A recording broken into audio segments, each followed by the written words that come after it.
Hello and welcome back to my channel spice of your English. Guys, आज की video में आप बहुत सारे ऐसे नए नए सेंटेंसेस सीखने वाले हैं जिससे कि आप अपनी इंग्लिश को इंप्रूव कर सकते हैं। वेल गाइस, अगर आप भी अपनी इंग्लिश इंप्रूव करना चाहते हैं तो इस वीडियो को लास्ट तक जरूर देखना। गाइस चलिए शुरू करते हैं। आज का हमारा पहला सेंटेंस है। यहाँ पे गाइस ये लड़की बोल रही है कि तुम मुझे नहीं जानते लेकिन मैं तुम्हारे बारे में सब कुछ जानती हूँ। You don't know me but I know everything about you. You don't know me but I know everything about you.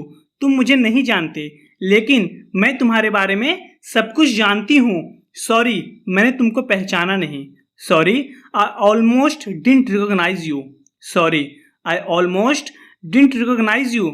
Sorry, मैंने तुमको पहचाना नहीं। ये बाद में पहचान लेता है, फिर बोलता है कि सॉरी, माफ करना, I almost didn't recognise you. मैंने तुमको ऑलमोस्ट नहीं पहचाना। तुम सोच भी नहीं सकते कि मैं तुमको देखकर कितना खुश हूँ। You can't imagine how delighted I am to see you. You can't imagine how delighted I am to see you. तुम सोच भी नहीं सकते कि मैं तुमको देखकर कितना खुश हूँ। गाइज, डिलाइटेड का मतलब होता है खुश होना, या आप बोल सकते हो ग्लैड, प्लीज्ड भी बोल सकते हो, या हैप्पी या इमर्ज्ड भी बोल सकते हो। ग्लैड, इमर्ज्ड, प्लीज्ड या हैप्पी, या आप डिलाइटेड का यूज कर सकते हो। तो यही बोल रहे कि यू कांट इमेजिन, तुम सोच भी नहीं सकते, how delighted I am to see you, मैं तुमको देखकर कितना खुश हूं। तुमको शायद मुझे घूरना बंद कर देना चाहिए। You should probably stop gazing at me. You should probably stop gazing at me. तुमको शायद मुझे घूरना बंद कर देना चाहिए। गाइस, गेज का मतलब होता है कि घूरना, या आप बोल सकते हो कि stare. You should probably stop staring at me. तुमको शायद मुझे घूरना बंद कर देना चाहिए। जैसे हम बोलते हैं कि डोंट स्टेयर एट मी, मुझे मत घूरो। डोंट गेज एट मी, मुझे मत घूरो। तो दोनों का मतलब एक ही है। आगे देखते हैं गाइज। सुनो, तुम्हें मम्मी ने अंदर बुलाया है। Listen, mother has called you inside. Listen, mother has called you inside. सुनो, तुम्हें मम्मी ने अंदर बुलाया है। Mother has called you inside. आता हूँ, I will be there in no time. I will be there in no time, आता हूँ। तो गाइज, इन नो टाइम का मतलब होती है कि बहुत जल्दी, वेरी सून। जैसे बोले कि मैं इसको 1 मिनट में करता हूँ, या मैं इसको 1 सेकेंड में करके दिखाता हूँ। I will do it in no time. In no time मतलब बहुत ही जल्दी, आप बोल सकते हैं पलक झपकते ही। तो यही बोल रहा है कि I will be there in no time, मैं आता हूँ। तब ये बोल रही है कि आप नहीं, आप आराम करो। Not you, you may rest. Not you, you may rest. आप नहीं, आप आराम करो। ओनली हिम, सिर्फ वो। ओनली हिम, सिर्फ वो। तो गाइज, ये लड़की बोल रही है कि तुमको नहीं आना है, उस लड़के को आना है। वो जो लड़का है उसको मेरी मम्मी ने बुलाया है। Not you, you may rest. आप नहीं, आप आराम करो। ओनली हिम, सिर्फ वो। आगे देखते हैं। किसी को बताने की सोचना भी मत। Don't even think of telling anyone. Don't even think of telling anyone. किसी को बताने की सोचना भी मत। गाइज, आप इसको ऐसे भी बोल सकते हैं कि गलती से भी किसी को मत बताना। तो गाइज, ये काफ़ी यूजफुल स्ट्रक्चर है। आप इस स्ट्रक्चर का यूज करके कई सेंटेंसेस बना सकते हो। जैसे मैं बोलूँ कि गलती से भी वहाँ मत जाना, या ऐसे भी बोल सकते हो कि सोचना भी मत वहाँ जाने का। तो आप इसको इंग्लिश में बोल सकते हैं कि don't even think of going there. Don't even think of going there. गलती से भी यहाँ स्मोक मत करना, सोचना भी मत यहाँ स्मोक करने का। Don't even think of smoking here. Don't even think of smoking here. तो गाइज, इस तरीके से आप इस स्ट्रक्चर का यूज कर सकते हैं। तो यहाँ पे ये कुछ बोल रहा था, तो ये लड़की बोलती है गलती से भी किसी को मत बताना, या किसी को बताने की सोचना भी मत। Don't even think of telling anyone. इतनी खूबसूरत हो तुम, इतना मीठा बोलना कैसे सीखा। You are so beautiful, how did you learn to speak so sweetly. You are so beautiful, how did you learn to speak so sweetly. यानी कि आप ऐसे भी बोल सकते हैं कि how did you learn to speak so nicely. तुमने इतना मीठा बोलना कैसे सीखा। तब ये बोल रही कि आंखें काबू में रखो। Don't let your eyes wonder.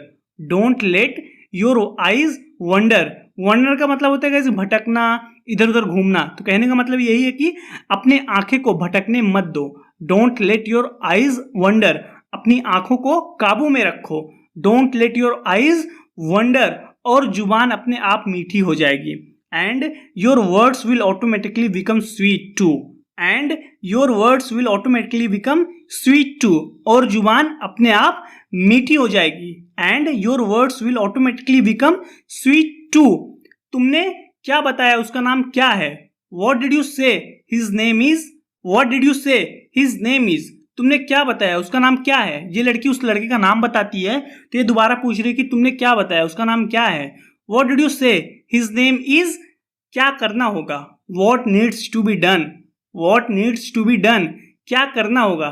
तो गाइज जैसे हम लोग बोलते हैं ना कि चलो कुछ काम कर लेते हैं, let's get some work done, let's get some work done, या आप ऐसे भी बोलते हो कि इस काम को करना ही है, तब आप इसको इंग्लिश में बोलते हो कि this work has to be done, this work has to be done, या आप ऐसे भी बोल सकते हो कि it needs to be done, इसको करना ही है। तो वैसे ही ये भी पूछ रहा है कि क्या करना होगा, what needs to be done.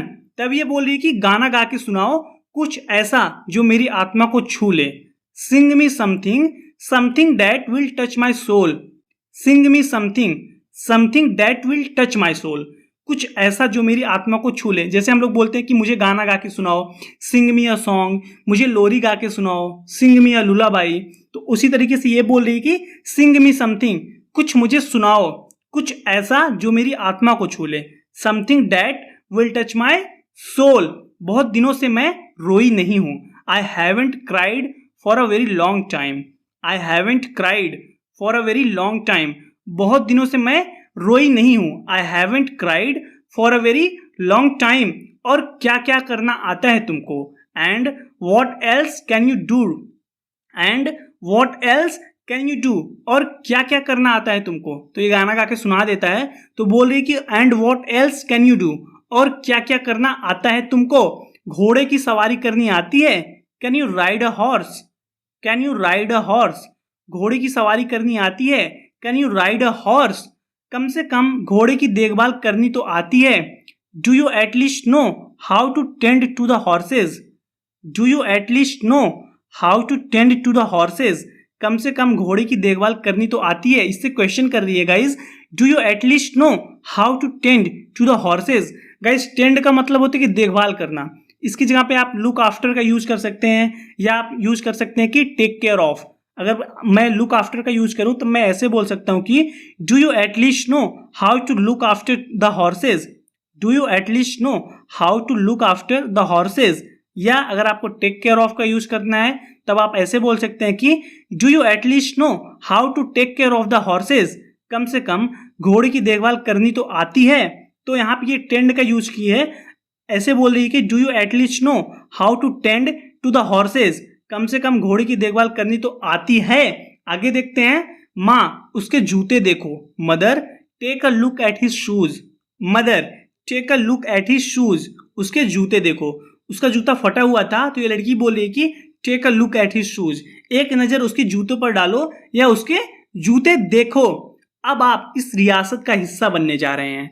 You are now going to be a part of this legacy, you are now going to be a part of this legacy, अब आप इस रियासत का हिस्सा बनने जा रहे हैं। तो गाइज ये लड़का अब से इसके घर पे काम करने वाला है, तब ये बोल रही है कि you are now going to be a part of this legacy, अब आप इस रियासत का हिस्सा बनने जा रहे हैं।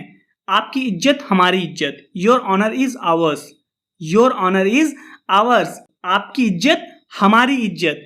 कल से कुछ ढंग के कपड़े पहन के आना, wear something decent from tomorrow, wear something decent from tomorrow, कहने का मतलब है कि कल से कुछ अच्छा कपड़ा पहनना। तो यहाँ पे ये काम करने आने वाला है, तो वही ये बोल रही है कि wear something decent from tomorrow, कहने का मतलब है कि कल से कुछ अच्छा कपड़ा पहनना। तो वही बोल रही है कि कल से कुछ अच्छा कपड़ा पहनकर आना। तो सिचुएशनल इंग्लिश है, इसलिए खाली इतना बोल रही है कि wear something decent from tomorrow. आगे देखते हैं, तुमने अपनी अजीबो गरीब कहानी बताकर मुझे पागल कर दिया, you drove me crazy by telling your bizarre story, you drove me crazy by telling your bizarre story, तुमने अपनी अजीबो गरीब कहानी बताकर मुझे पागल कर दिया। गाइस बिजार का मतलब होता है कि स्ट्रेंज, या आप बोल सकते हो कि बेतुका, तर्कहीन, या आप इसको ऐसे भी बोल सकते हो कि you drove me crazy by telling your silly story, you drove me crazy, तुमने मुझे पागल कर दिया, by telling your bizarre story, अजीबो गरीब कहानी बताकर। जिस समय तुम्हें लगे कि मैं तुमको परेशान कर रहा हूं, मैं तुम्हारी लाइफ से दूर हो जाऊंगा। The moment you feel that I am travelling you, I will be away from your life. The moment you feel that I'm traveling you, I will be away from your life. जिस समय तुम्हें लगे कि मैं तुमको परेशान कर रहा हूं, the moment you feel that I am travelling you, मैं तुम्हारी लाइफ से दूर हो जाऊंगा। आई will be away from your life, या आप इसको ऐसे भी बोल सकते हैं कि I will go away from your life, I will go away from your life. आगे देखते हैं, परेशान मत हो, जो नहीं होना होगा वो नहीं होगा। Don't worry, whatever is destined not to happen will not happen. Don't worry, परेशान मत हो, whatever is destined not to happen will not happen. कहने का मतलब कि जो भाग्य में नहीं होना होगा वो नहीं होगा। Whatever is destined not to happen will not happen, और जो होना होगा वह होगा। Whatever is destined to happen will happen, whatever is destined to happen will happen, और जो होना होगा वह होगा। यानी कि जो भाग्य में होना होगा वो होगा। जैसे मैं बोलूं कि तुम्हारे भाग्य में है कि तुम एक टीचर बनोगे, तब मैं ऐसे बोल सकता हूं कि you are destined to be a teacher, you are destined to be a teacher. हम जैसे मैं बोलूं कि मेरे भाग्य में है कि मैं बहुत बड़ा आदमी बनूंगा, यानी कि I am destined to be a great person, हमारे भाग्य में मिलना तय था। We were destined to meet, we were destined to meet. तो गाइज इस तरीके से आप डेस्टिन्ड टू का यूज कर सकते हैं। तो यहाँ पे ये बोले कि whatever is destined to happen, जो भाग्य में होना होगा विल हैपन, वो होगा। तुम्हें जाना चाहिए, नहीं तो तुम मुश्किल में पड़ सकते हो। You should leave otherwise you might get into trouble, you should leave otherwise you might get into trouble. तुम्हें जाना चाहिए, यू शुड लीव, नहीं तो या वरना तुम मुश्किल में पड़ सकते हो। You might get into trouble. Guys मैं आपको एक फ्रेज बता रहा हूं, इसकी जगह पे आप बोल सकते हो कि जैसे गेट इनटू ट्रबल की जगह पे आप बोल सकते हो गेट इनटू हॉट वाटर, दोनों का मतलब एक ही है। You should leave otherwise you might get into hot water, तुम्हें जाना चाहिए नहीं तो तुम मुश्किल में पड़ सकते हो। गाइज मुश्किल में पड़ना गेट इनटू हॉट वाटर या गेट इनटू ट्रबल, दोनों का मतलब एक ही है। आगे देखते हैं, मैं नहीं चाहती कि तुम उस दौर से गुजरो जिससे मैं गुजरी हूं। I don't want you to go through what I went through, I don't want you to go through what I went through. मैं नहीं चाहती कि तुम उस दौर से गुजरो जिससे मैं गुजरी हूं। तो गाइज ये इसको समझा रही है कि तुम ऐसी गलती मत किया करो, पढ़ाई पे ध्यान दो। मैं जिस दौर से गुजरी हूं मैं नहीं चाहती कि तुम उस दौर से गुजरो। I don't want you to go through what I went through. Well guys आज की इस वीडियो में इतना ही। जरूर बताना कि आपको वीडियो कैसी लगी। अगर वीडियो अच्छी लगी हो तो वीडियो को लाइक कीजिए और कमेंट करके जरूर बताइए। गाइज अगर आप इस चैनल पे नए हैं तो प्लीज हमारे चैनल को सब्सक्राइब कर लीजिए। मैं डेली आपके लिए इसी तरीके की वीडियो बनाता हूं ताकि आप इंग्लिश को इंप्रूव कर सकें। गाइज मैं आपसे अगले वीडियो मिलता हूं। Till then take care, keep practising and thanks for watching.